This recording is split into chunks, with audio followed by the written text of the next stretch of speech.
Assalamualaikum warahmatullahi wabarakatuh. Selamat pagi Pak, terima kasih sudah meluangkan waktunya untuk saya. Di sini izinkan saya melakukan wawancara dengan Bapak tentang etika profesi guru.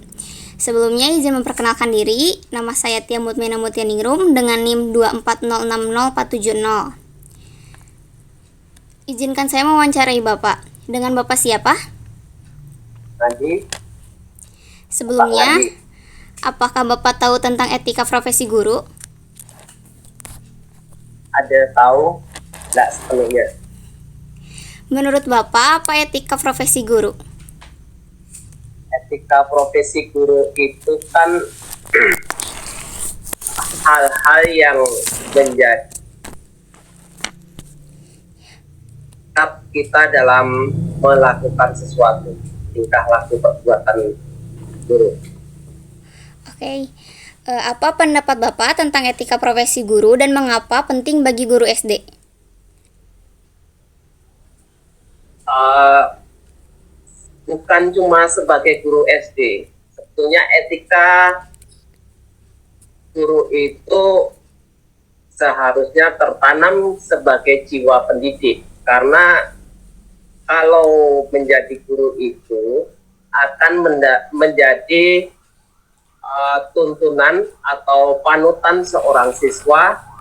Sebagai guru itu kan harus digugu dan ditiru, jadi tak bisa seorang guru itu mencontohkan barang-barang yang tidak baik. Jadi yang paling utama etikanya, tingkah laku perbuatannya. Apa jenis penerapan etika profesi yang sering dilakukan oleh Bapak dalam rutinitas sekolah? Jadi etikanya itu tentunya sikap yang baik yang nantinya akan menjadi contoh siswa, tingkah laku perbuatan siswa, karena tingkah dan perbuatan siswa itu kan akan mencontoh seorang gurunya. Jadi sikap yang baik lah yang paling utama.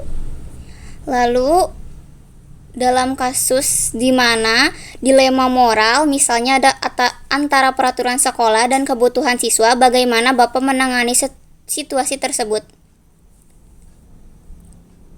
Kalau masalah ini yang saya alami, jadi belum pernah yang seperti ini. Jadi kalau ada masalah yang berkaitan dengan aturan itu kan kita bicarakan kepada rekan sejawat ataupun pengawas. Terus apa pendapat Bapak yang membedakan guru sebagai pekerja dan guru sebagai profesi? Jadi guru sebagai pekerja dan guru sebagai profesi. Kalau guru sebagai pekerja itu sebetulnya kalau di dunia pendidikan itu tidak benar.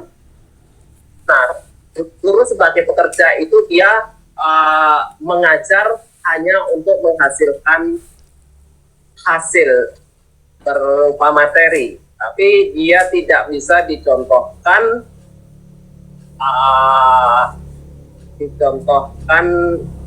untuk anak didiknya, karena seorang guru itu harus ikhlas.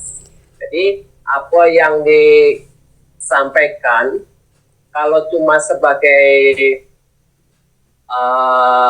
guru sebagai pembelajar ya tadi itu pekerja itu kan, jadi dia hanya untuk menghasilkan uang. Jadi apa yang dia kerjakan itu seolah-olah dia hanya bertugas untuk mendapatkan uang.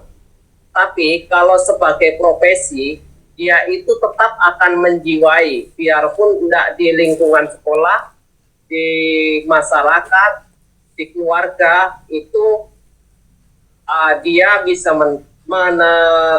menempatkan dirinya sebagai seseorang yang seharusnya digugu dan ditiru. Jadi dia bisa dijadikan contoh dan panutan. Lalu bagaimana Bapak dapat mempertahankan profesionalisme sebagai guru di tengah berbagai tuntutan administrasi dan tugas? Memang masalah ini jadi tuntutan karena di samping kita mengajar, mendidik, kita dituntut untuk memiliki data administrasi, mengerjakan administrasi yang banyak. Jadi kita menyikapinya di waktu kita tidak di hadapan siswa, di waktu istirahat, di waktu luang, ataupun di luar jam kegiatan belajar mengajar, kita luangkan waktu untuk mengerjakan administrasi itu. Apa yang Bapak lakukan untuk pengembangan diri seperti kursus, pelatihan, atau belajar mandiri?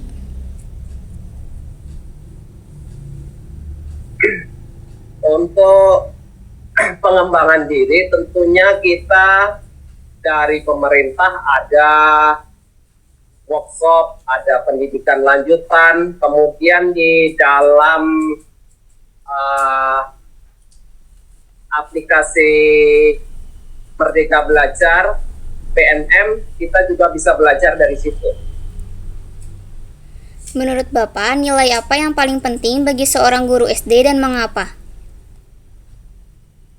Nilai yang paling penting itu kan nilai sikap, karena nilai sikap itu yang membuat seseorang itu dihargai.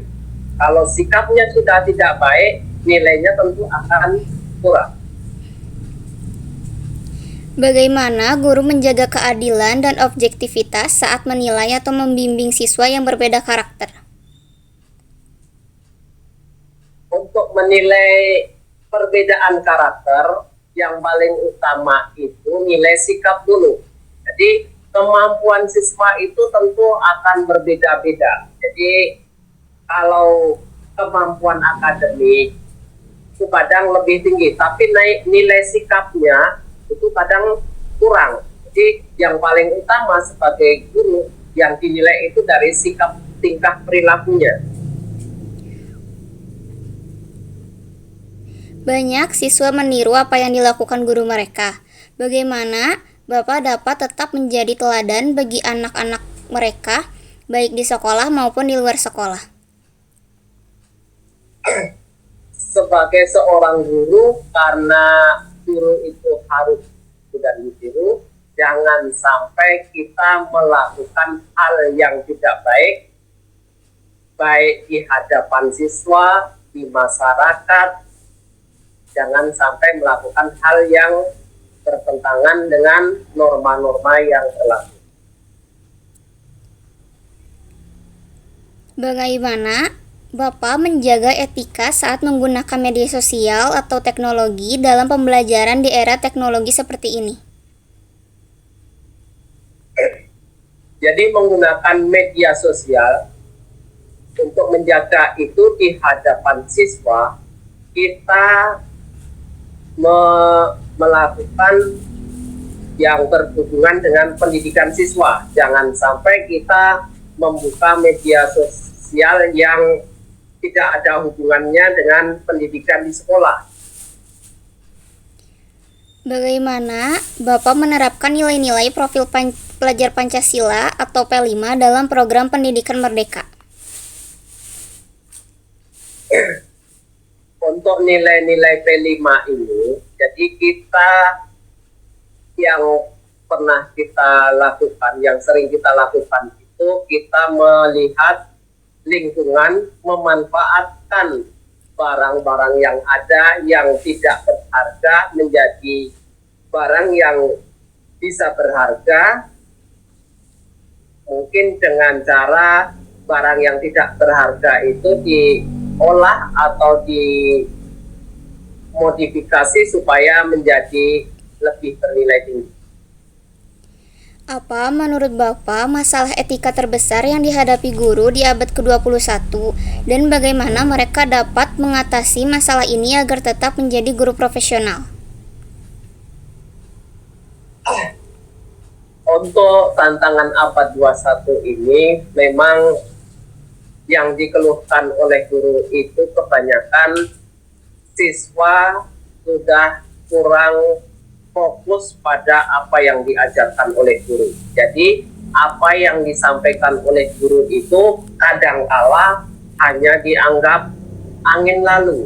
Jadi bagaimana seorang guru menyikapinya, ya mau tidak mau setiap saat harus diingatkan, diulang-ulang kembali masalah sikap dan perilakunya.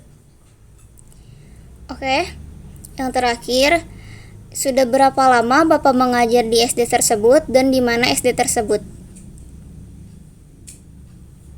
Saya mengajar di SD 16 Jungkat itu mulai tahun 2009, jadi sudah sekitar 16 tahun. Oke. Oke? Dari pengalaman Bapak, apa ada pesan yang ingin disampaikan untuk calon guru seperti saya agar bisa tetap beretika dan profesional di masa depan?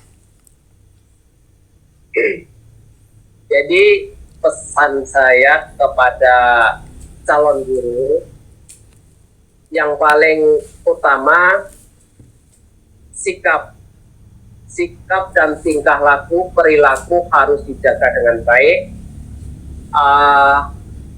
Apa yang disampaikan orang tua itu ditelaah, bagaimana kita menyikapinya, diambil yang baiknya, yang tidak baik kita pelajari bagaimana supaya menjadi baik. Perkataan orang tua harus kita pendam dalam hati, kita simpan, kita ingat-ingat. Saya ingin mengucapkan terima kasih kepada Bapak atas waktunya dan informasi tentang pengalaman Bapak. Dari wawancara ini, saya mendapatkan banyak pengetahuan tentang apa artinya menjadi guru yang profesional dan bermoral. Saya harap wawancara ini akan memberikan inspirasi bagi saya untuk menjadi guru yang lebih baik di masa depan. Terima kasih sebelumnya. Wassalamualaikum warahmatullahi wabarakatuh. Waalaikumsalam.